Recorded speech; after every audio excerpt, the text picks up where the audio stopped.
979 કરોડ થયો છે। તમે જોવો તો આમાં કેટલા કેબલ, ખૂબ જ સારી સગવડ હોય। પહેલા હોડી દ્વારા મુસાફરી કરવામાં આવતી હતી, હવે આ પુલ બનતા નજીકમાં નજીક ગણતરીના મીટર તમે પહોંચી શકો છો। હું કેમેરામેનને બતાવીશ કે આ બાજુ બ્રિજ અને અમુક ગેલેરી પણ બનેલી છે, તમે જોઈ શકો છો।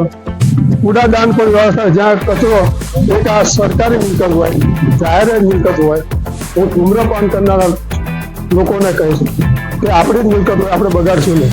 કૂડાદાન પણ મૂકવામાં આવ્યું છે, તમે સામે જોઈ શકો છો। અને અમુક જગ્યાએ ગેલેરી બનાવી કે તમે નજીકથી જોઈ શકો છો। ગેલેરી બનાવવાના કારણે લગભગ 2 કિલોમીટર જેટલો બ્રિજ લાંબો હોય, જોઈ શકો।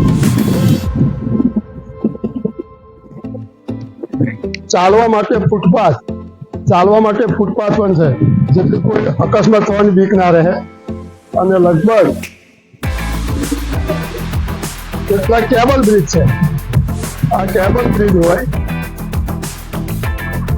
અને તમે વિદેશમાં આ કેબલ બ્રિજ દ્વારા દ્વારકા અને બેટ દ્વારકાનું એક રોનક ખૂબસૂરતી વધી હોય અને તમે વિદેશમાં ફરતા હોય એવું તો લાગશે। તમે સાંજે લાઇટિંગની વ્યવસ્થા છે, એ પણ સોલર દ્વારા, અને એનાથી વીજળી ઉત્પન્ન થાય, રાતે પણ કેબલ બ્રિજની ભવ્યતા ખૂબ અનુભવાય છે, રોશની ખૂબ થાય છે, તમે જોઈ શકો।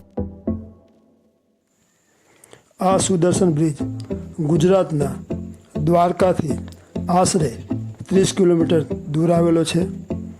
આ બ્રિજ ઓખા મેઇનલેન્ડ અને બેટ દ્વારકાને જોડે છે।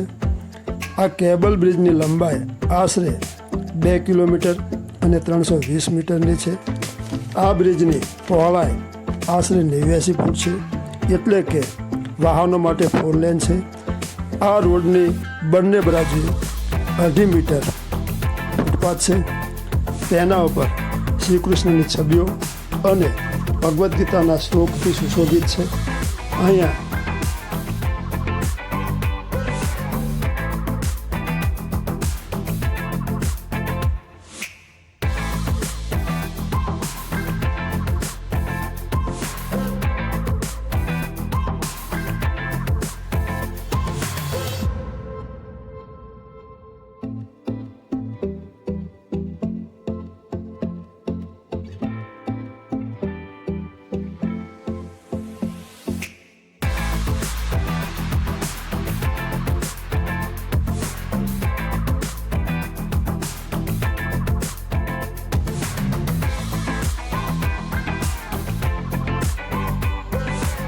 આશરે 1 મેગાવોટ વીજળી ઉત્પન્ન કરવા માટે વોકવે ઉપર સોલર પેનલ મૂકવામાં આવી છે, જેનાથી રાત્રિમાં નજારો આહલાદક અને ખૂબ જ રોનક બની જાય છે।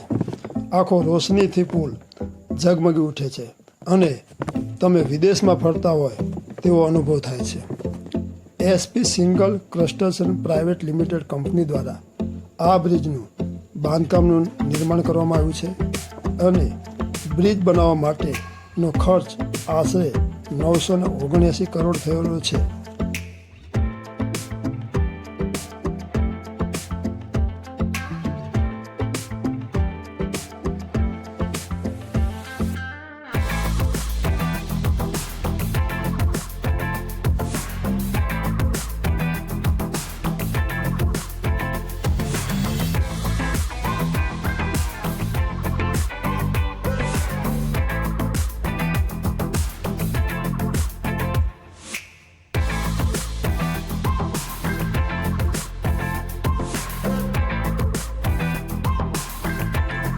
દર વર્ષે બેટ દ્વારકા અને દ્વારકા લગભગ 20 લાખ શ્રદ્ધાળુ દર્શન કરે છે અને બેટ દ્વારકા શ્રી ભગવાન કૃષ્ણના દર્શન કરે છે।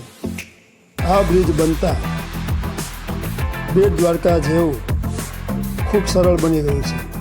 અગાઉ અહીં બેટ દ્વારકા જવા માટે બોટનો ઉપયોગ કરવામાં આવતો, જેમાં ખૂબ જ સમય લાગતો, પરંતુ આ બ્રિજ બનતા ગણતરીના સમયમાં જ તમે બેટ દ્વારકા જઈ શકો છો અને ભગવાનના દર્શન કરી શકો છો।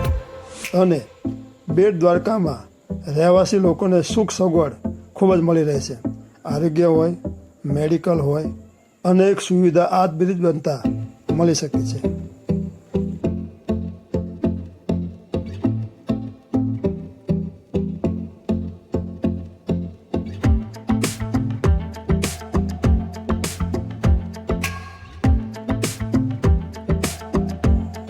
સૌ દર્શકો કુશળ રહો. અસ્તુ. જય હિન્દ, જય ભારત, વંદે માતરમ, જય જય ગરવી ગુજરાત, જય દ્વારકાધીશ.